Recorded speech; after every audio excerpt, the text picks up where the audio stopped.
ایمان والو، جب تم نماز کو اٹھنے لگو تو اپنے چہروں کو دھو اور اپنے ہاتھوں کو بھی دھو کوہنیوں سمیت، اور اپنے سروں پر ہاتھ پھیرو اور دھوڑو اپنے پیروں کو بھی ٹکنوں تک، اپنے پاؤں کو بھی ٹکنوں تک دھو، یعنی وضو کرو۔ اور اگر تم جنابت کی حالت میں ہو تو سارا بدن پاک کرو، اور اگر تم بیمار ہو یا حالت سفر میں ہو، یا تم میں سے کوئی شخص استنجے سے آیا ہو، یا تم نے بیویوں سے قربت کی ہو، پھر تم کو پانی نہ ملے تو تم پاک زمین سے تیمم کر لیا کرو، یعنی اپنے چہروں اور ہاتھوں پر ہاتھ پھیر لیا کرو، اور اس زمین پر سے اللہ تعالیٰ کو یہ منظور نہیں کہ تم پر کوئی تنگی ڈالے، لیکن اس کو یعنی اللہ تعالیٰ کو یہ منظور ہے کہ تم کو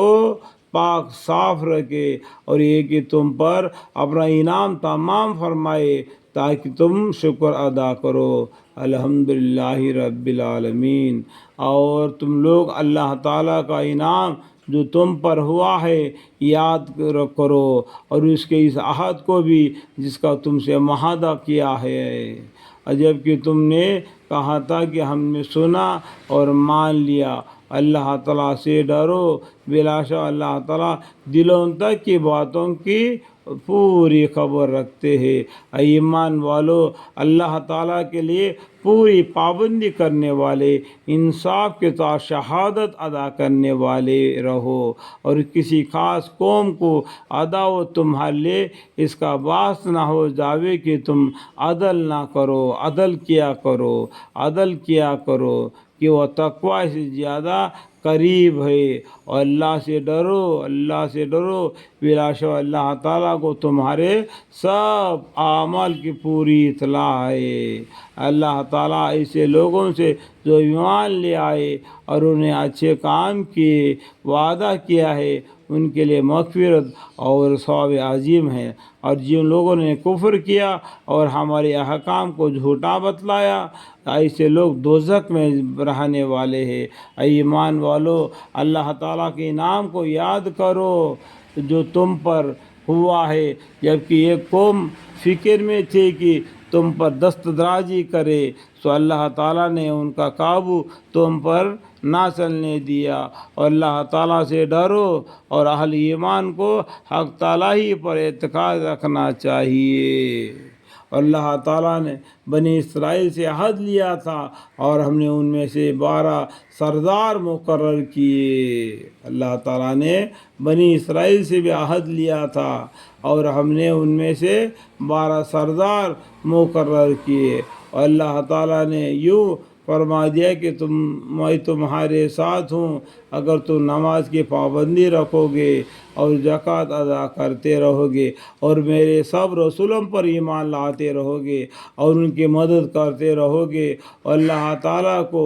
اچھی طریقہ پر قرض دیتے رہو گے، تو میں ضرور تم سے تمہارے گناہ دور کر دوں گا، اور ضرور تم کو ایسے باغوں میں داخل کروں گا جن کے نیچے نہریں جاری ہوگی۔ اور جو شخص اس کے بعد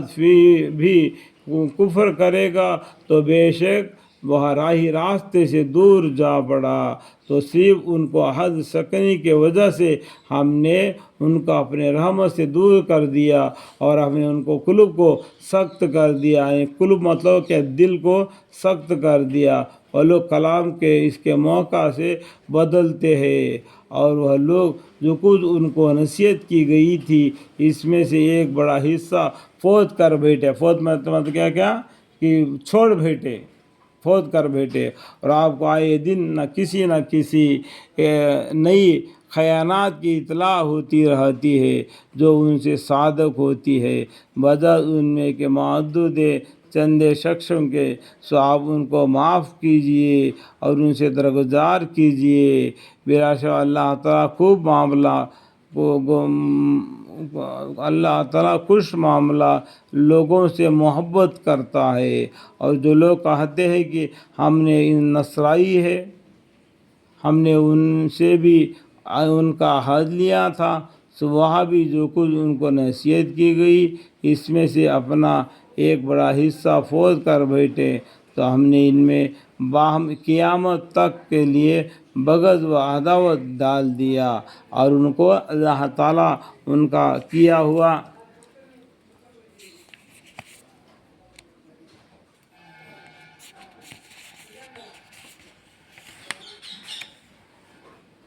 اللہ تعالیٰ ان کا کیا ہوا جتلا دیں گے۔ اے اہل کتاب، تمہارے پاس ہمارے رسول آئے ہیں، کتاب میں سے جن اموار کا تم اخفا کرتے ہو ان میں سے بہت سے باتوں کو تمہارے سامنے صاف صاف کھول دیتے ہیں، اور بہت سے اموار کو گزشتہ کر دیتے ہیں۔ تمہارے پاس اللہ تعالیٰ کی طرف سے ایک روشن چیز آئی ہے، یعنی قرآن، اور یہ کتاب وضح کی، اس کے ذریعہ سے اللہ تعالیٰ اس شخص کو جو کہ رضا حق کا طالب ہو سلامتی کی روح بتلاتے ہیں، اور ان کو اپنی توفیق سے تاریکوں سے یعنی اندھیرے سے نکال کر نور کی طرف لے آتے ہیں، اور ان کو اور راہ راستہ پر قائم رکھتے ہیں۔ الحمدللہ رب العالمین۔ اللہ کا بڑا لاکھ لاکھ شکر ہے، اللہ تعالیٰ نے کتنا گناہ کرنے کے باوجود بھی انسانوں کو رحمت کرنے پر قادر ہے، جبکہ وہ اللہ کے حضور میں سچی توبہ کرے۔ یا ایھا الذین آمنوا توبوا الی اللہ توبۃ نصوحا، اللہ کے حضور میں سچی توبہ کرو، لیکن اللہ تعالیٰ تمہارے توبہ کے بدولت تمہارے گناہ معاف کر دے گا، اور تمہارے لیے ایسا راہ بتلا دے گا، اہدنا الصراط المستقیم۔ اللہ تعالیٰ سے دعا ہے کہ اللہ ہم سب کے گناہوں کو معاف فرما دے، ہمیں اہدنا الصراط المستقیم کے راہ پر چلنا آسان فرما دے، آمین۔